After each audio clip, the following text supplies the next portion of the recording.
Let's jump right into this explainer by completely tearing down everything you thought you knew about the Golden Arches. Look, we all know the brand, the burgers, the fries, right? But today we're going to peel back the layers on one of the most successful corporate disguises in modern business history.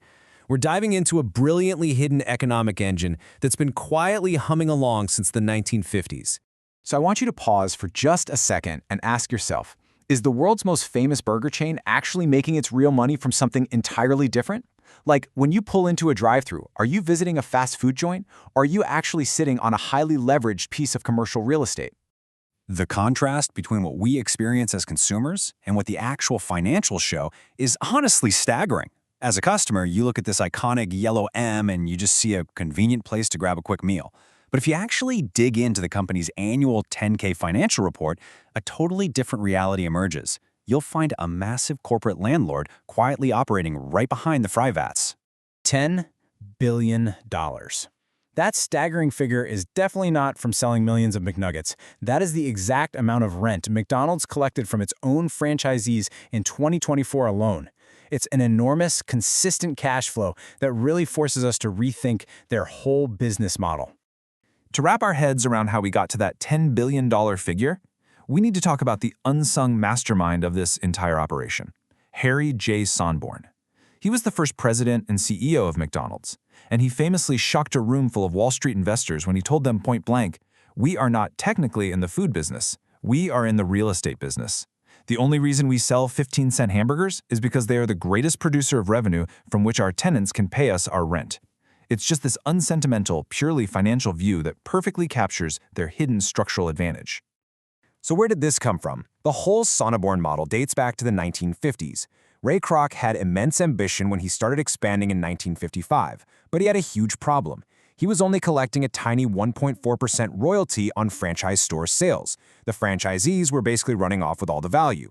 By 1956, banks simply refused to lend to Kroc because burger royalties were seen as just way too unstable.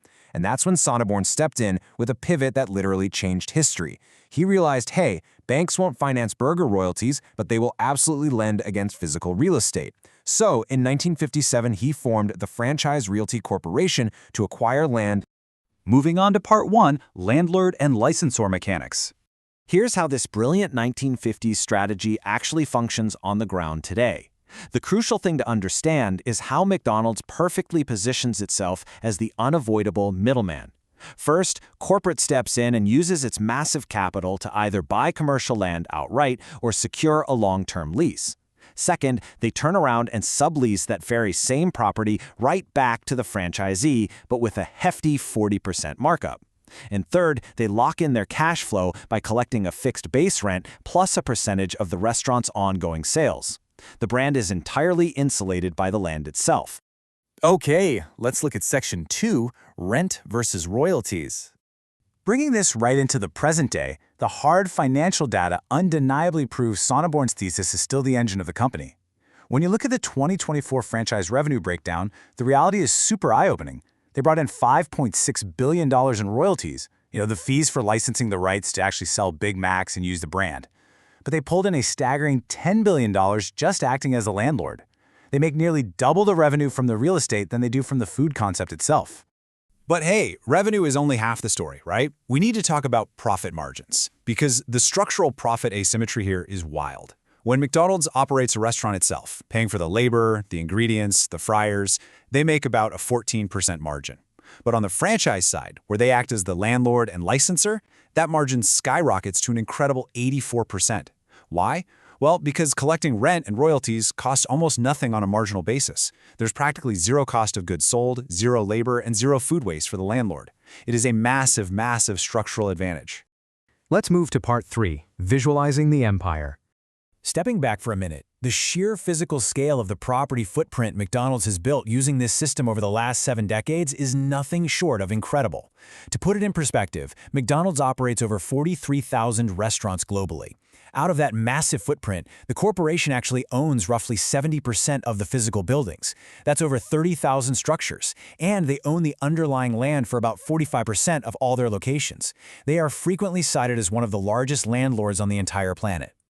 So looking at this massive commercial real estate portfolio disguised as a restaurant, On paper, their 2024 balance sheet lists their net property, plant, and equipment at about $25.3 billion. But keep in mind, that's depreciated book value, meaning the accounting value actually shrinks over time.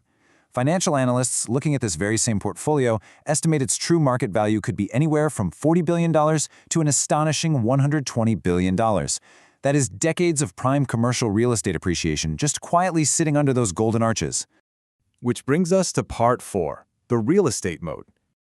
This incredible hidden value naturally brings up a massive question from Wall Street. Activist investors constantly ask, if the real estate is so incredibly valuable, why not just spin it off into a separate real estate investment trust, or REIT, to unlock billions? While management absolutely refuses, and for a few really good reasons. First, a REIT legally requires distributing 90% of taxable income as dividends. That would completely cripple their ability to reinvest in new tech and locations. But more importantly, and this is the big picture, the integrated real estate is their ultimate protective moat. Being a landlord gives them absolute leverage over franchisees. If a franchisee disobeys corporate standards, they aren't just violating a franchise agreement, they're violating their lease, and they face potential eviction. Separating the land from the brand would destroy the very control mechanism that ensures your fries taste exactly the same in Tokyo as they do in Texas. Plus, those built-in rent escalators provide an amazing hedge against inflation over the decades. So as we wrap up this explainer, I want to leave you with a final thought. Think about how a clever 1957 accounting pivot by an obscure financial officer compounded over the decades into one of the most durable, profitable, and frankly hidden business empires in history, the ultimate disguise. I guarantee the next time you're waiting in that drive-thru line, you're going to ask yourself, are you really just buying a burger, or are you actively paying the mortgage on a multi-billion-dollar real estate empire?